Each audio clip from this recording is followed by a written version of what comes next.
Sir ನಮಸ್ಕಾರ. Mehboob Sharif sir. ಮತ್ತೆ ಭೀಮಾ ಅರೆಹಳ್ಳಿ ಭಾಗವನ್ನ ಬಿಟ್ಟು ಅಬ್ನಾ ಸೈಡ್ ಹೋದ ಕೂಡಲೇನೆ ಅವನು ಮತ್ತೆ ಆನೆ ದಾಳಿಗೆ ತುತ್ತಾಗ್ತಾನೆ ಅನ್ನುವಂಥದ್ದು ಅದರ ಪ್ರಕಾರ. ಯಾಕಂದ್ರೆ ಜನರು ಒಂದು ಸುದ್ದಿ ಹೇಳುವ ಪ್ರಕಾರ ಯಾವ್ದು ಅರ್ಜುನನ ಮೇಲೆ ದಾಳಿ ಮಾಡಿತ್ತು ಅದೇ ಆನೆ ಈಗ ಭೀಮನ್ ಮೇಲೂ ದಾಳಿಯಾಗಿದೆ. ಹೀಗಾಗಿ ಎಲ್ಲಿ ಕೋರೆ ಕಳ್ಕೊಂಡಿದೆ ಆ ಭಾಗದಲ್ಲಿ ಮುಖದಲ್ಲಿ ಊತ ಬಂದಿದೆ. ಅಲ್ಲಿ ಅಬ್ನಾ ಎಲ್ಲಿ ಬರುತ್ತೆ ಅಂತ ಹೇಳಿದ್ರೆ ಸರ್, ಇದು ಕೊಡಗಿಗೆ ಸೇರಲ್ಲ. ಇದು ಬಾಳುಪೇಟೆಯಿಂದ ಚಿನ್ನಳ್ಳಿ ಭಾಗಕ್ಕೆ ಹೋಗ್ತೀವಿ ನಾವು. ಅಲ್ಲಿಂದ ಒಂದು 20 ಕಿಲೋಮೀಟರ್ ದೂರ ಸರ್ ಬಾಳುಪೇಟೆ. ಏನ್ ಹೈವೇ ಇದೆ ಈಗ ನ್ಯಾಷನಲ್ ಹೈವೇ ಇಂದ ನಿಮ್ಗೆ ಒಂದು 20 ಕಿಲೋಮೀಟರ್ ಆಗುತ್ತೆ. ಚಿನ್ನಳ್ಳಿಯಿಂದ ಸ್ವಲ್ಪ ಮುಂದೆ ಹೋದ್ರೆ ಅಬ್ನಾ ಬರುತ್ತೆ. ಅಬ್ನಾ ಒಂದು ಟಾಟಾ ಎಸ್ಟೇಟ್ ಇದೆ, ದೊಡ್ಡ ಎಸ್ಟೇಟ್ ಇದೆ ಸರ್. ಅದರಲ್ಲಿ ಒಂದು ಪಾರ್ವತಮ್ಮನ್ ಬೆಟ್ಟ ಅಂತ ಇದೆ, ಅದು ದೊಡ್ಡ ಬೆಟ್ಟ, ಕಲ್ಬಂಡೆ ಇದೆ, ಎಲ್ಲಾ ಒಂದು ವಾತಾವರಣ ಚೆನ್ನಾಗಿದೆ. ಅಲ್ಲಿ ಒಂದು ದೇವಸ್ಥಾನ ಇದೆ ಅಲ್ಲಿ ಆ ಬೆಟ್ಟದ ಮೇಲೆ. ಮತ್ತೆ ಅಲ್ಲಿಂದ ಪಕ್ಕ ನಮ್ಮ ಭೀಮಾ ಇದ್ದಿದ್ದು ಫಸ್ಟ್ ಇದ್ದಿದ್ದ ಜಾಗ ಅಲ್ಲಿಂದ ಅಲ್ಲಿಗೆ ಹೆಚ್ಚು ಕಡಿಮೆ ಒಂದು 10 ರಿಂದ 12 ಕಿಲೋಮೀಟರ್ ಆಗುತ್ತೆ. ಅಡ್ಡದಾರಿ, ದೂರ ಅಲ್ಲ, ಲಾಂಗ್ ಹಿಡಿಯಲ್ಲ, ಅಡ್ಡ. ಅದಕ್ಕೂ ಇದಕ್ಕೆ ಗ್ಯಾಪ್ ಅಷ್ಟು. ಅದು ಆಲೂರಿಗೆ ಹತ್ರ ಆಗುತ್ತೆ. ಇದು ಭೀಮಾ ಇರೋ ಜಾಗ, ಈಗ ಪ್ರೆಸೆಂಟ್ ಇರುವಂತ ಜಾಗ. ಅಲ್ಲಿರುವಂತ ಕಾಡಾನೆ ಬಂದು ಭೀಮನ್ ಮೇಲೆ ದಾಳಿ ಮಾಡ್ತು ಅಂತ ಅಲ್ಲಿಯ ಸ್ಥಳೀಯರು ಹೇಳ್ತಿರುವಂತ ಮಾತಿದೆ ಸರ್. ಮತ್ತೆ ಅದನ್ನ ನೋಡೋ ಹೊತ್ತಿಗೆ ಒಂದು ವಿಡಿಯೋನು ಒಂದು ನಿಮ್ಮ ಮಾಧ್ಯಮದಲ್ಲೂ ಬಂದಿದೆ, ಮತ್ತೆ ಹಲವಾರು ಜನನು ಕೂಡ ಅದು ಶೇರ್ ಮಾಡ್ತಾ ಇದ್ದಾರೆ. ಅದರಲ್ಲಿ ನೋಡ್ತಿರುವಂತದ್ದು ಮುಖ ಊದಿರುವಂತದ್ದು, ತೊಂಡಿಲ ಮೇಲ್ಗಡೆ ಊದಿರುವಂತದ್ದು ಊತ ಬಂದಿದೆ. ಅದು ಮುಂಚೆ ಆದಂತ ಗಾಯಕ್ಕೇನೆ ಮತ್ತೆ ಗಾಯ ಆಯ್ತು, ಇಲ್ಲ ಮುಂಚೆ ಇದ್ದಂತ ಗಾಯನೇ ಹುಳ ಆಗಿದ್ಯೋ, ಕಿವ ತುಂಬಿದ್ಯೋ, ಊದಿದ್ಯೋ ಅನ್ನೋದು ಸರಿಯಾದ ರೀತಿ ಒಂದು ಮಾಹಿತಿ ಸಿಕ್ಲಿಲ್ಲ. ಯಾಕಂತ ಹೇಳಿದ್ರೆ ಅಲ್ಲಿಯ ಲೋಕಲ್ ಜನ ಹೇಳ್ತಿರುವಂತದ್ದು ಕಾಡೊಳಗೆ ಭೀಮಾ ಇತ್ತು. ಭೀಮಾ ಇದ್ದಾಗ ಆ ಒಂದು ಕಾಡಾನೆ ಒಂದು ಬರುತ್ತೆ ಸರ್, ಅದು ಅರ್ಜುನನ ಕೊಂದಂತ ಕಾಡಾನೆ ಅಂತ ಅಲ್ಲಿಯ ಸ್ಥಳೀಯರು ಹೇಳ್ತಾ ಇದಾರೆ. ಅಂದ್ರೆ ಎಡಭಾಗದಲ್ಲಿ ಅರ್ಜುನನ್ ಕೊಂದಂತ ಏನ್ ಆನೆ ಇದೆಯೋ ಆ ಆನೆ ಎಡಭಾಗ ಒಂದು ಕ್ವಾರೆಯಲ್ಲಿ ಒಂದು ಗೀಟ್ ಇದೆ ಸರ್. ಮೊನ್ನೆ ಒಂದು ಕೊಡಗಿಂದ ಈಚೆ ಏನ್ ಬಾಣಾವರ ಈಚೆ ಒಂದು ಸೋಷಿಯಲ್ ಮೀಡಿಯಾದಲ್ಲಿ ಆ ಅರ್ಜುನನ್ ಕೊಂದಂತ ಕಾಡಾನೆಯ ವಿಡಿಯೋ ಹಾಕಿದ್ರು ಸರ್. ಆ ಕ್ವಾರೆಯಲ್ಲಿ ಅದೇ ರೀತಿ ಇನ್ನೂ ಕೂಡ ಗೀಟ್ ಇದೆ ಸರ್. ಕ್ವಾರೆಯಲ್ಲಿ ಒಂಥರ ಗೀಟ್ ಎಳ್ದಿರೋತಿ ಕಪ್ಪಾಗಿ ಗೀಟ್ ಇದೆ. ನೀವು ಅಬ್ಸರ್ವ್ ಮಾಡಬಹುದು ಆ ವಿಡಿಯೋಗಳಲ್ಲಾಗಿರ್ಬೋದು. ಸಮಯದಲ್ಲಿ ಎಷ್ಟ್ಲೂರ್ ಭಾಗದಲ್ಲಿ ಆ ವಿಡಿಯೋ ಸೆರೆ ಹಿಡ್ದಿರುವಂತ ಸ್ಥಳೀಯರು ಆ ವಿಡಿಯೋನ ಸೋಷಿಯಲ್ ಮೀಡಿಯಾದಲ್ಲಿ ಹಾಕ್ತಾರೆ. ಅರ್ಜುನನ ಕೊಂದಂತಹ ಆನೆ ಇಲ್ಲಿ ಬಂದಿದೆ ಈ ಭಾಗಕ್ಕೆ ಅಂತ ಸರಿಯಾದ ರೀತಿ ಆಗಿದೆ ಅದು. ಆದ್ರೆ ಈ ಆನೆಗೂ ಈ ಕಾಡಾನೆ ಬಂದಿರೋದು ಅದಕ್ಕೂ ಸಂಬಂಧನೇ ಇಲ್ಲ ಅಂತ ಕಾಣುತ್ತೆ. ಯಾಕಂದ್ರೆ ಮೈಕಟ್ಟಲ್ಲಿ ಸ್ವಲ್ಪ ಆನೆ ಇನ್ನೂ ತುಂಬಾ ಚೆನ್ನಾಗಿದೆ ಮೊನ್ನೆ ನೋಡಿದಂತ ಸಮಯದಲ್ಲಿ. ಈ ಆನೆನೂ ಕೂಡ ಎಲ್ಲಿಂದನೋ ಕೊಡಗು ಭಾಗದಿಂದಾನೆ ಅಥವಾ ಅಲ್ಲೇ ಇದ್ದಂತ ಕಾಡಲ್ಲಿ ತುಂಬಾ ಆನೆಗಳಿದಾವೆ. ಎಷ್ಟ್ಲೂರ್ ಭಾಗ ಆಗಿರ್ಬೋದು, ಮಗ್ಗೆ ಸೈಡ್ ಆಗಿರ್ಬೋದು, ಅಲ್ಲಿ ಒಂಟಿ ಸಲಗಗಳು ತುಂಬಾ ಇದಾವೆ ಸರ್. ಅಂತದ್ರಲ್ಲಿ ಭೀಮಾ ಅಲ್ಲಿರೋದು ಸೇಫ್ ಅಲ್ಲ ಸರ್. ಇಲ್ಲಿ ಕ್ಯಾಪ್ಟನ್ ಜೊತೆ ಹೊಡೆದಾಟ ಮಾಡ್ತಾನೆ, ಬೇಡ ಸ್ವಲ್ಪ ದೂರ ಇರ್ಲಿ ಅಂತ ಇಲ್ಲಿಂದ ಸ್ವಲ್ಪ ಪಟಾಕಿ ಹೊಡೆದು ಇದ್ ಮಾಡಿ ಅದನ್ನ ದೂರ ಮಾಡಿದ್ರು. ಆದ್ರೆ ಗುಡ್ಬೆಟ್ಟ ಎಸ್ಟೇಟ್ ಏನಿತ್ತು ಸರ್ ನಮ್ಮ ಉದಯವಾರ ಭಾಗ ಕಡೆಗರ್ಜೆ ಗ್ರಾಮದಲ್ಲಿ, ಅದು ಸೇಫ್ ಇತ್ತು ಸರ್ ಭೀಮನ್ಗೆ. ಈ ನಮ್ಮ ಸುತ್ತಮುತ್ತ ಸಕಲೇಶ್ಪುರ ಹೈವೇ ದಾಟ್ ಹೋಗ್ಬಾರ್ದಿತ್ತು. ಅದು ಆ ಹೈವೇಯಿಂದ ಈಚೆ ಕಡೆನೆ ಸ್ವಲ್ಪ ಓಡಾಡ್ಕೊಂಡು ಇರ್ತಾ ಇದ್ರೆ ಭೀಮನ ಒಂದ್ ಗಾಯನೂ ವಾಸಿಯಾಗೋದು, ಮತ್ತೆ ಅದು ಬೇಗ ಚೇತರಿಕೆ ಆಗೋದು ನಮ್ ಭೀಮಾ. ಆದ್ರೆ ಆ ಕಡೆ ದಾಟ್ ಹೋಗಿದ ಕಾರಣ ಏನಂತ ಹೇಳಿದ್ರೆ ನನ್ಗೆ ಅವತ್ತೇ ಭಯ ಆಯ್ತು. ಆ ಕಡೆ ಹೋದ್ಮೇಲೆ ಅಲ್ಲಿರುವಂತ ಟಸ್ಕರ್ಗಳು, ಮದ ಬಂದಿರುವಂತ ಆನೆಗಳು ತುಂಬಾ ಇದಾವೆ ಅಕ್ಕಪಕ್ಕದಲ್ಲಿ. ಒಂದು 10 ಕಿಲೋಮೀಟರ್ 5 ಕಿಲೋಮೀಟರ್ ಅಲ್ಲಿ ಮಗ್ಗೆ ಭಾಗ, ಕ್ಲೂರು, ಇಂಥ ಭಾಗದಲ್ಲಿ ಸೋಮಾರ್ಪೇಟೆ ಕಡೆಯಿಂದ ಬರುವಂತ ಆನೆಗಳು ತುಂಬಾ ಇದಾವೆ. ಹಾಗಾಗಿ ನಮ್ ಭೀಮನ್ಗೆ ಆ ಜಾಗ ಸೇಫ್ ಅಲ್ಲ ಅನ್ನೋದು ಮನ್ಸಲ್ಲಿ ತುಂಬಾ ಕೊರಿತಾ ಇತ್ತು. ಆದ್ರೆ ಈಗ ಸ್ಥಳೀಯರ ಮಾಹಿತಿ ಪ್ರಕಾರ ಇದು ಆಗಿರುವಂತ ಘಟನೆ ನಮ್ಮ ಭೀಮನಿಗೆ ಒಂದು ಬ್ಯಾಡ್ ಲಕ್ ಅಂತಾನೆ ಹೇಳ್ಬೋದು. ಯಾಕಂತ ಹೇಳಿದ್ರೆ ಏನಾಗ್ತಾ ಇದೆ ನಮ್ ಭೀಮನ್ಗೆ, ಯಾರ್ದಾದ್ರೂ ದೊಡ್ಡ ಕಣ್ಬಿತ್ತ ಅನ್ನೋದು ಒಂದು ಅನಿಸ್ತಾ ಇದೆ. ಅದರ ಒಂದು ನಡಿಗೆ, ಅದರ ಒಂದು ಗಂಭೀರತನ, ಅದರ ಒಂದು ಸ್ಟೈಲ್ ನೋಡಕ್ ಒಂದು ಲುಕ್, ನಮ್ಮ ಅರ್ಜುನ ಯಾವ ರೀತಿ ಇದ್ನೋ ಅದೇ ರೀತಿ ನಮ್ಮ ಈ ಕಾಳಾನೆ ಭೀಮನು ಕೂಡ ಅದರ ಒಂದು ನಡಿಗೆ, ಮತ್ತೆ ಅದಕ್ಕೆ ಇರುವಂತ ಅಭಿಮಾನಿಗಳು, ಮತ್ತೆ ವನ್ಯಜೀವಿ ಪ್ರೇಮಿಗಳು ತುಂಬಾ ಜನ ಅದಕ್ಕಿರುವಂತ ಅಭಿಮಾನಿಗಳು ತುಂಬಾ ಇರ್ತಾರೆ. ಆದ್ರೆ ಒಂದು ಅರಣ್ಯ ಇಲಾಖೆಯ ಪ್ರಕಾರ ಅದೊಂದು ಆನೆ ಆಗಿದೆ. ಯಾಕಂತ ಹೇಳಿದ್ರೆ ನಮ್ಮ ಊರಲ್ಲಿ ಸರ್ ಒಂದ್ 2 ವರ್ಷ ಹಿಂದೆ ಒಂದು ಗರ್ಭಿಣಿ ಹೆಣ್ಣ ಆನೆ ಸಾವಾಗುತ್ತೆ. 2 ವರ್ಷಗಳ ಹಿಂದೆ. ಅದು ಜಾಸ್ತಿ ಏನಲ್ಲ, ಕಾಡಲ್ಲ, ಏನಲ್ಲ, ಒಂದು ಸರ್ಕಾರಿ ಶಾಲೆನೂ ಕೂಡ ಇದೆ. ಅದರಿಂದ ಒಂದು ಕೆಳಮಟ್ಟದಲ್ಲಿ ಒಂದು ಗರ್ಭಿಣಿ ಆನೆ, ಅದಕ್ಕೆ ಏನಾಯ್ತು ಏನು ಅನ್ನೋದೇ ಒಂದು ಸರಿಯಾದ ರೀತಿ ಮಾಹಿತಿ ಇಲ್ಲ. ಸತ್ತೋಗಿ ಎಷ್ಟೋ ದಿವಸದ ಮೇಲೆ ವಾಸನೆ ಬಂದ್ಮೇಲೆ ಅದು ಸತ್ತಿದೆ ಆನೆ ಒಂದು ಅಂತ ಹೇಳ್ಬಿಟ್ಟು ನೋಡಿ ಅದ್ರ ಮೇಲೆ ಒಂದು ಮಾಹಿತಿ ಸಿಕ್ತು. ಅದು ಗರ್ಭಿಣಿಯಾಗಿತ್ತು, ಅದು ಏನಾಯ್ತು ಹೊಟ್ಟೆಗೆ ಏಟ್ ಬಿದ್ದಿತ್ತೋ ಏನೋ, ಅದು ಸಾವನ್ನಪ್ಪಿತ್ತು ಸರ್. ಆ ರೀತಿ ಇವತ್ ಏನಾಗಿದೆ ಅಂದ್ರೆ ಕಾಡು ಪ್ರಾಣಿಗಳು ನಮ್ಮ ರಾಜ್ಯದಲ್ಲಿ ಇದಾವೆ. ಅದಕ್ಕೊಂದು ನೋಡಕ್ಕೆ ಒಂದು ಅಭಿಮಾನಿ ಬಳಗ ಇದೆ, ಖುಷಿ ಪಡಿಸೋ ಒಂದು ವಸ್ತು ಆಗಿದೆ ಅಷ್ಟೇ. ಅದ್ರ ಮೇಲೆ ಯಾರಿಗೂ ಕಾಳಜಿ ಅಂದ್ರೆ ಇಲ್ಲ ಸರ್. ಸರ್ಕಾರ ಅದ್ರ ಬಗ್ಗೆ ಡಾಕ್ಟರ್ಗಳನ್ನ ಇಟ್ಕೊಂಡು ಟ್ರೀಟ್ಮೆಂಟ್ ಕೊಡುವಂತ ವ್ಯವಸ್ಥೆ ಇಲ್ಲ ಅಂತೀರಾ? ಇಲ್ಲ ಸರ್, ನೋಡಿ, ಕಾಡೊಳಗೆ ಪ್ರಾಣಿ ಎಷ್ಟಿದಾವೋ, ನಾಡೊಳಗೆ ಎಷ್ಟು ಸಾಕು ಪ್ರಾಣಿಗಳಿದಾವೋ, ಅದಕ್ಕೂ ಇದಕ್ಕೂ ಏನು ವ್ಯತ್ಯಾಸ ಇಲ್ಲ ಸರ್. ಅದು ಪ್ರಾಣಿ, ಇದು ಪ್ರಾಣಿ. ಇದು ಸಾಕು ಪ್ರಾಣಿ. ಆನೆನೂ ಸಾಕ್ತಾರೆ. ಆದ್ರೆ ಆನೆ ಸಾಕ್ದಾಗ ಅಲ್ಲಿ ಏನಾದ್ರೂ ತೊಂದರೆ ಆದಾಗ ಅದಕ್ ಬೇಕಾಗುವಂತ ಟ್ರೀಟ್ಮೆಂಟ್ ವ್ಯವಸ್ಥೆನ ಮಾಡ್ತಾರೆ. ಅದೇ ರೀತಿ ಕಾಡಲ್ಲಿರುವಂತ ಪ್ರಾಣಿಗಳಿಗೂ ಕೂಡ ಮಾಡ್ಬೇಕು ಸರ್. ಅದು ಒಂದ್ ಪ್ರಾಣಿನೇ, ಈಗ ಅದು ಸಾಕಲ್ಲ ಅಷ್ಟೇ. ಭೀಮ ಇರುವಂತ ಜಾಗ ಏನಿದೆ, Esluru Hemavathi back water side ಇದಾನೆ. ಅಂದ್ರೆ ಕಾಡಲ್ಲಿ ಹೊಡೆದಾಟ ಆಗಿರೋದ್ರಿಂದ ಇದು ಹೆಚ್ಚು ಜನರಿಗೆ ಎಲ್ಲೂ ಹೊರಗೆ ಗೊತ್ತಾಗಿಲ್ಲ. ಇದು ಒಂದು ನಮ್ದೆಲ್ಲ ಒಂದ್ ಗ್ರೂಪ್ ಇದೆ, ಆನೆ ಪ್ರೇಮಿಗಳಾಗಿರ್ಬೋದು, ಎಲ್ಲಾದ್ರೂ ಒಂದೊಂದು ಗ್ರೂಪ್ ಗಳಿದಾವೆ. ಇಲ್ಲಿ ಬೇರೆ ಬೇರೆ ತಾಲೂಕ್ಗಳದ್ದು ಇದೆ, ಬೇರೆ ಬೇರೆ ಗ್ರಾಮಗಳದ್ದು ಎಲ್ಲಾ ವ್ಯಕ್ತಿಗಳು ಅದರಲ್ಲಿದ್ದಾರೆ. ಅಲ್ಲಿಗೆ ಸ್ಥಳೀಯರು ಇದ್ದಾರೆ. ಅಲ್ಲಿ ತುಂಬಾ ಬೇಗನೆ ಅದು ಗೊತ್ತಾಗಿದೆ. ಅಲ್ಲಿ ಆ ಚರ್ಚೆ ನಡೆಯುತ್ತೆ. ಏನು, ಭೀಮನ್ಗೆ ಒಂದು ಕಾಡಾನೆ ಬಂದು ಹೊಡೆಯುತ್ತೆ, ಭೀಮ ಕಿರ್ಚಾಡ್ಕೊಂಡು ಅಲ್ಲಿಂದ ಓಡ್ ಹೋಗ್ತಾನೆ ಅಂತ ಹೇಳ್ಬಿಟ್ಟು ಒಂದು ಮಾಹಿತಿ ನನ್ಗೆ ಸಿಗುತ್ತೆ. ಆದ್ರೆ ನಾವು ನಂಬೋಕೆ ಕಷ್ಟ ಆಯ್ತು. ಇದೆಯೋ ಇಲ್ವೋ ಸರಿಯಾದ ಮಾಹಿತಿ ಕೊಡಿ ಅಂತಾನು ಸ್ವಲ್ಪ ಜನ ಆ ಗ್ರೂಪ್ ಅಲ್ಲಿ ಕೇಳಿದ್ರು. ಆದ್ರೆ ಅವತ್ತು ಆ ವಿಡಿಯೋ ರಿಲೀಸ್ ಆಯ್ತು. ಯಾವ್ದೋ ಒಂದ್ ಕಾಡಾನೆ ಬರುತ್ತೆ, ಅಲ್ಲೊಂದ್ ನಾಯಿ ಓಡುತ್ತೆ, ಮತ್ತೆ ಒಬ್ರು ಅಲ್ಲಿರುವಂತ ಸ್ಥಳೀಯರು, ಅಲ್ಲಿಯ ರೈತರು ಇರ್ಬೋದು, ಓಡಿಸೋ ಚೂಚು ಅಂತ ಓಡಿಸ್ತಾರೆ, ಕೂಗ್ ಹಾಕ್ತಾರೆ. ಆ ಟೈಮಲ್ಲಿ ಅದು ವಿಡಿಯೋ ಅಷ್ಟು ಸೆರೆಯಾಗಿದೆ. ಆದ್ರೆ ಅಲ್ಲಿ ಭೀಮನ್ ಜೊತೆ ಫೈಟ್ ಮಾಡಿರುವಂತ ವಿಡಿಯೋ ಕಾಡೊಳಿಕ್ ಆಗಿರ್ಬೋದೋ ಇಲ್ಲ ತೋಟದೊಳಗಡೆ ಆಗಿದ್ಯೋ, ಅದು ಸ್ಥಳೀಯರು ಹೇಳ್ತಿರುವಂತದ್ದು ಯಾವುದೇ ರೀತಿ ದೃಶ್ಯಾವಳಿಗೆ ಸರಿ ಆಗಿಲ್ಲ. ಅದ್ರ ದೃಶ್ಯಾವಳಿ ಸಿಕ್ಕಿಲ್ಲ. ಆದ್ರೆ ಇವತ್ತು ಊತ್ತ ಕಾಣ್ತಿರೋದ್ರಿಂದ ಅಟ್ಯಾಕ್ ಆಗಿದೆ ಅಂತ ಕನ್ಫರ್ಮೇಶನ್ ಗೊತ್ತಾಗ್ತಾ ಇದೆ. ಅದು ಕ್ವಾರೆ ಚುಚ್ಚಿರ್ಬೋದು, ಮತ್ತೆ ಊತ್ತ ದಪ್ಪ ಆಗಿದೆ, ಗಾಯ ಮತ್ತೆ ಹೆಚ್ಚಾಗಿರ್ಬೋದು ಅನ್ನೋ ಮಾಹಿತಿ ಕೂಡ ಬಂದಿದೆ ಸರ್. ಅದು ನಿಮ್ಗೆ ಅವತ್ತೇನಾಯ್ತಂತೆ ಸರ್? ತುಂಬಾ ದೊಡ್ಡ ಮಟ್ಟದಲ್ಲಿ ಕಿರ್ಚಾಟ ಆಯ್ತಂತೆ? ಹೌದು ಸರ್, ತುಂಬಾ ದೊಡ್ಡ ಮಟ್ಟದಲ್ಲಿ ಕಿರ್ಚಾಟ ಆಗೋ ಹೊತ್ತಿಗೆ ಅಲ್ಲಿಯ ಸ್ಥಳೀಯರು ಹೋಗಿ ನೋಡಿದಾಗ ಅಲ್ಲಿಂದ ಒಂದು ಕಾಡಾನೆ ಹೊರಗ್ ಬರುತ್ತೆ. ಮತ್ತೆ ಈ ಕಾಡಾನೆ ಭೀಮಾ ಕೂಡ ಅಲ್ಲಿಂದ ಬೇರೆ ಕಡೆಗೆ ಹೋಗುತ್ತೆ ಅಂತ ಹೇಳ್ಬಿಟ್ಟು ಮಾಹಿತಿ ಬಂದು ಬೇರೆ ಕಡೆಗೆ ಹೋಗಿ ಮಣ್ಣು ಹಾಕೊಂಡು ತುಂಬಾ ನೋವಲ್ಲಿ ಹೋಗ್ಬಿಟ್ಟು ಅದು ಮಣ್ಣು ಹಾಕೊಳ್ತಾನೆ ಇರುತ್ತೆ ಬಾಯಿಗೆ, ಅದ್ರದ್ದು ನೋವಾಗಿರೋ ಜಾಗಕ್ಕೆ.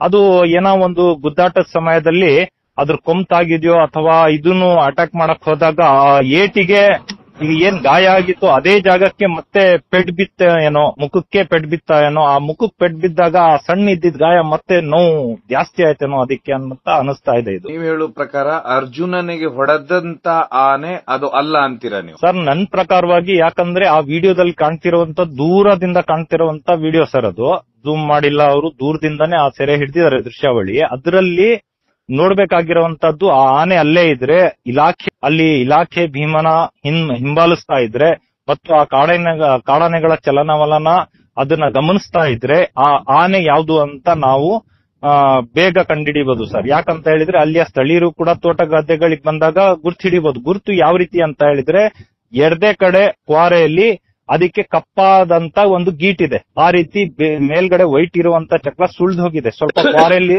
ಕ್ರಾಕ್ ಇದೆ. ಅದನ್ನ ಒಂದು ನೋಡಿ ಗಮನಿಸಬಹುದು, ಗುರ್ತು ಹಿಡಿಬಹುದು ಅನ್ನೋದು ನನ್ನ ಪ್ರಕಾರ ಅಭಿಪ್ರಾಯ ಸರ್. ಅದು ಅಲ್ಲಿಯ ಸ್ಥಳೀಯರು ನೋಡ್ಬೇಕಾಗಿದೆ. ಅದು ಹೌದು ಸರ್, ಭೀಮನ್ಗೆ ಈಗ ಹೊಡೆದಿದೆ ಅಂತ ಹೇಳಿದ್ರೆ ಸರ್, ಭೀಮನ್ಗೆ ನೋವಿದೆ ಸರ್. ಈಗ ಅದು ಫೈಟ್ ಮಾಡೋ ಸ್ಥಿತಿಲಿ ಇಲ್ಲ. ಈಗ ಫೈಟ್ ಮಾಡೋ ಸ್ಥಿತಿ ಯಾಕಿಲ್ಲ ಅಂತ ಹೇಳಿದ್ರೆ, ಫೈಟ್ ಆಡಲ್ಲ ಅಂತಲ್ಲ, ಆ ನೋವಿನ ಜಾಗಕ್ಕೆ ಪೆಟ್ ಬಿದ್ದಾಗ ಅದಕ್ಕೆ ನೋವು ಜಾಸ್ತಿ ಆಗುತ್ತೆ ಸರ್. ಅದು ಕ್ವಾರೆ ಚುಚ್ಚೋಕ್ಕಿಂತ ಜಾಸ್ತಿ ಆ ನೋವಿಗೆ ಮತ್ತೊಂದು ನೋವು ಬಿದ್ದಾಗ, ಏಟ್ ಬಿದ್ದಾಗ ಅದು ನೋವು ಜಾಸ್ತಿ ಆದಾಗ ಅದು ಆ ಫೈಟ್ ಆಡಕ್ಕೆ ಮುಂದುವರ್ಸಕ್ಕೆ ಯಾರೇ ಆಗ್ಲಿ ಅದನ್ನ ಮೂವ್ ಮಾಡಲ್ಲ ಸರ್. ಅದು ಹೀಗಾಗಿ ದೊಡ್ಡ ಮಟ್ಟದ ಅವತ್ತು ಸದ್ದಾಗಿದೆ, ಅಲ್ಲಿ ಕಿರ್ಚಾಟ ಆಗಿದೆ ಸರ್. ಆಗಿದೆ. ಅದು ಅವತ್ತಿನ ದಿವಸನೇ, ಶನಿವಾರ ದಿವಸನೇ ಅದು ಚರ್ಚೆ ನಡೀತು ಸರ್. ಅದು ಶನಿವಾರ ಮಧ್ಯಾಹ್ನ ಟೈಮ್ ಅಲ್ಲಿ ಆಗಿದೆ. ಶನಿವಾರ ಮಧ್ಯಾಹ್ನ 1-2 ಗಂಟೆ ಅಷ್ಟಿಗೆ ಈ ಮೇಲೆ ದಾಳಿ ಆಗಿದೆ ಅಂತ.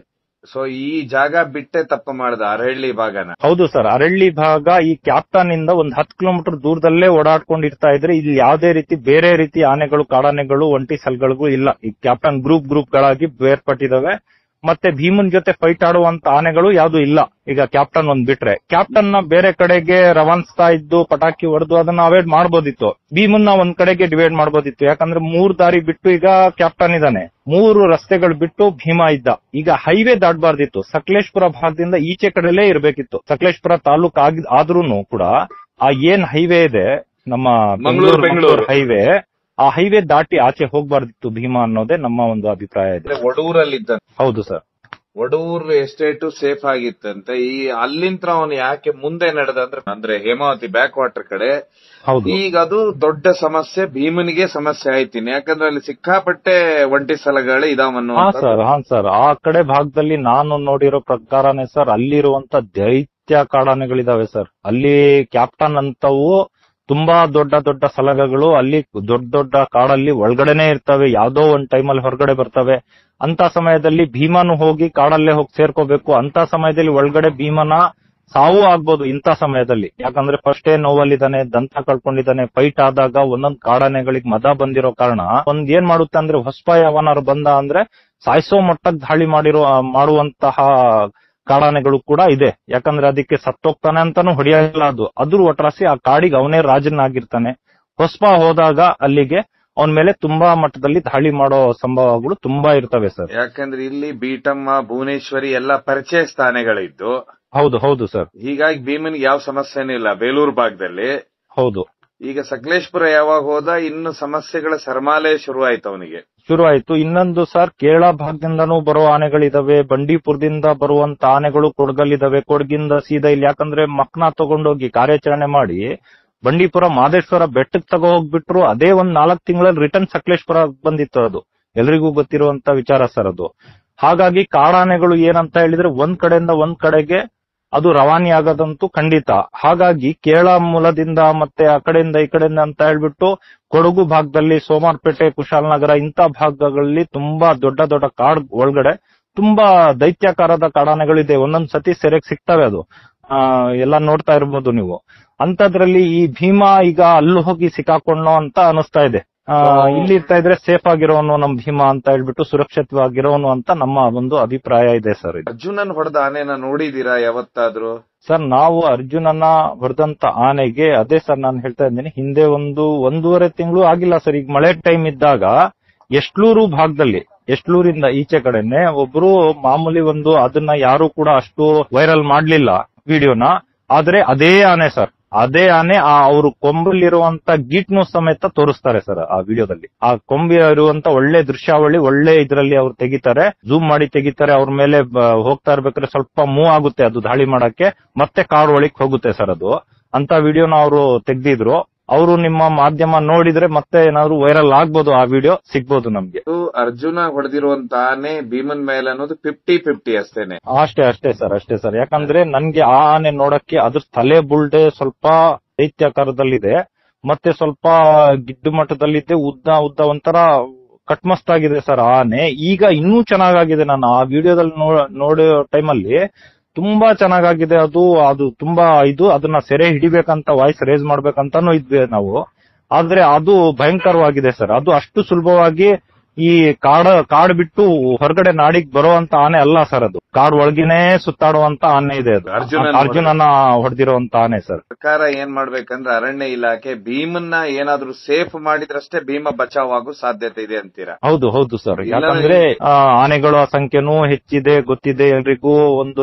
ಎಲ್ಲಾ ಕಡೆ ಅರಣ್ಯದಲ್ಲೂ ಕೂಡ ಅದು ಕಾಡ್ ಅಂದ್ಮೇಲೆ ವನ್ಯಜೀವಿಗಳು ಇದ್ರೇನೆ ಅದಕ್ಕೆ ಲಕ್ಷಣ ಸರ್. ಅದು ಕಾಡು, ಎಲ್ಲಾ ಪ್ರಾಣಿ ಕಾಡು ಲಕ್ಷಣ ಬರದೇ ವನ್ಯಜೀವಿಗಳಿದ್ರೆ, ಇಲ್ಲಾಂದ್ರೆ ಕಾಡಿಗೂ ನಾಡಿಗೂ ಏನು ಸಂಬಂಧನೇ ಇರಲ್ಲ ಸರ್. ಅದು ಅಲ್ಲೂ ಹೋಗಿ ಮನೆ ಮಾಡ್ಕೊಂಡು ಕೂರ್ಬೋದು, ಅಲ್ಲಿ ಭಯಾನೂ ಇರಲ್ಲ, ಏನು ಇರಲ್ಲ. ಈಗ ಕಾಡು ಪ್ರಾಣಿಗಳು ಇದಾವೆ ಅಂತ ಹೇಳಿದ್ರೆ ನೋಡಕ್ಕೂ ಖುಷಿ ಇರುತ್ತೆ, ಭಯಾನೂ ಇರುತ್ತೆ. ಕಾಡು ಒಳಗೆ ಹೋಗ್ಬಾರ್ದು ಅನ್ನೋ ಕಳ್ಳರೆಲ್ಲ ಒಳಗೆ. ಹೌದು. ಈಗ ಒಳ್ಳೊಳ್ಳೆ ಮರಗಳಾಗಿರ್ಬೋದು, ಇದ್ದಾಗಿರ್ಬೋದು, ಈಗ ಕಳ್ತನ ವಿಪರೀತವಾಗಿ ಸ್ಟಾರ್ಟ್ ಆಗುತ್ತೆ ಕಾಡು ಪ್ರಾಣಿಗಳು ಇಲ್ಲ ಅಂತ ಹೇಳಿದ್ರೆ. ಅಂತದ್ರಲ್ಲಿ ಇದು ಹೆಸರು ಸ್ವಲ್ಪ ಇದ್ರ ಭೀಮನ್ ಅಭಿಮಾನಿಗಳು ಇರೋದ್ರಿಂದ, ಮತ್ತೆ ಯಾವುದೇ ಪ್ರಾಣಿ ಆಗಿರ್ಬೋದು, ಅದಕ್ಕೆ ಈ ರೀತಿ ಆದಾಗ ಹೊರಗಡೆ ದೇಶದಲ್ಲೆಲ್ಲ, ಆಫ್ರಿಕಾ ಆಗಿರ್ಬೋದು, ಅಲ್ಲೆಲ್ಲ ಸರ್ ಈ ಟ್ರೀಟ್ಮೆಂಟ್ ಗಳು ನೋಡಿದ್ರೆ, ಅದ್ರ ಬಗ್ಗೆ ಎಲ್ಲ ನೋಡಿದ್ರೆ ಸ್ವಲ್ಪ ಜನ ಪ್ರಶ್ನೆ ಮಾಡ್ತಾ ಇದಾರೆ ಕಾಮೆಂಟ್ ಗಳಲ್ಲಿ. ಹೌದು ಸರ್, ಎಲ್ ಬೇಕಲ್ಲಿ ಹೋಗಿ ಹೆಲಿಕಾಪ್ಟರ್ ಅಲ್ಲಿ ಹೋಗಿ ಅಲ್ಲೇ ಇಳಿದು ಅದಕ್ಕೆ ಬೇಕಾಗುವಂತ ಮೆಡಿಸಿನ್ ಗಳನ್ನ ಹಾಕ್ಬಿಟ್ಟು ಇಮಿಡಿಯೇಟ್ ಆಗಿ ಅಲ್ಲಿಂದ ಅದನ್ನ ಸೇಫ್ ಮಾಡಿ ಹೋಗ್ತಾರೆ ಸರ್. ಅಲ್ಲಿರುವಂತ ಕಾಳಜಿ ನಮ್ಮ ರಾಜ್ಯದಲ್ಲಿ ಇಲ್ವಾ ಅಂತ ನಮ್ಗೆ ಅನಿಸ್ತಾ ಇದೆ ಸರ್. ವಿಶೇಷವಾಗಿ ಈಗ ನಮ್ಮ ರಾಜ್ಯದಲ್ಲಿ ಇರುವಂತ ಅತಿ ಹೆಚ್ಚು ಆನೆಯರು ನಮ್ಮ ರಾಜ್ಯದಲ್ಲಿ. ಹಾಗಾಗಿ ನಮ್ಮ ರಾಜ್ಯದಲ್ಲಿ ಆ ಕಾಳಜಿ ಕಾಣ್ತಾ ಇಲ್ಲ ಅಂತ ನಮಗೆ ಅನಿಸ್ತಾ ಇದೆ. ಈಗ ನಮ್ ಭೀಮನ್ ಮೇಲೆ 2ನೇ ಸತಿ ದಾಳಿ ಆಗಿರೋದು, ಈಗ ಮತ್ತೆ 3ನೇ ಸತಿ ಆದಾಗ ಮತ್ತೆ ಅದರ ಟೈಮ್ ಯಾವ ರೀತಿ ಇದೆ, ನಮ್ ಟೈಮ್ ಭೀಮನ್ ಸರಿ ಇಲ್ಲ ಅಂತ ಕಾಣ್ತಾ ಇದೆ. ಇವಾಗ ನಮ್ಮ ಅನಿಸಿಕೆ ಪ್ರಕಾರ. ಅದಕ್ಕೋಸ್ಕರ ನಾವು ಇವತ್ತು ಬುದ್ಧಿ ಉಳ್ಳ ಜೀವಿ ಅಂದ್ರೆ ಮನುಷ್ಯ ಸರ್. ಈಗ ಪ್ರಪಂಚದಲ್ಲಿ ನಾವು ಏನ್ ಮಾಡೋ ನಮ್ ಕರ್ತವ್ಯ ಇದೋ ಅದನ್ನ ನಾವು ಪೂರ್ಣಗೊಳಿಸಬೇಕು ಅಂತ ನನ್ನ ಒಂದು ಅಭಿಪ್ರಾಯ ಇದೆ ಸರ್. ಸೊ ನೀವ್ ಹೇಳ್ತೀರಾ ಏನಾದ್ರೂ ಮಾಡಿ ಅರಣ್ಯ ಇಲಾಖೆ ಮಧ್ಯಪ್ರವೇಶಿಸಿ ಒಂದು ಟ್ರೀಟ್ಮೆಂಟ್ ಕೊಟ್ಟು ಅದನ್ನ ಸೇಫ್ ಮಾಡಬೇಕು ಸೇಫ್ ಮಾಡಬೇಕು, ಭೀಮನ ಸ್ಥಳಾಂತರ ಮಾಡಬೇಕು ಅಂತೀರಾ? ಹೌದು ಸರ್, ಅದೇ ನಮ್ಮ ಅಭಿಪ್ರಾಯ ಇರೋದು ಸರ್. ಬೇರೆ ಏನು ನಾವು ಯಾರ ಮೇಲೂ ದೂರೋ ಪ್ರಶ್ನೆ ಇಲ್ಲ ಸರ್.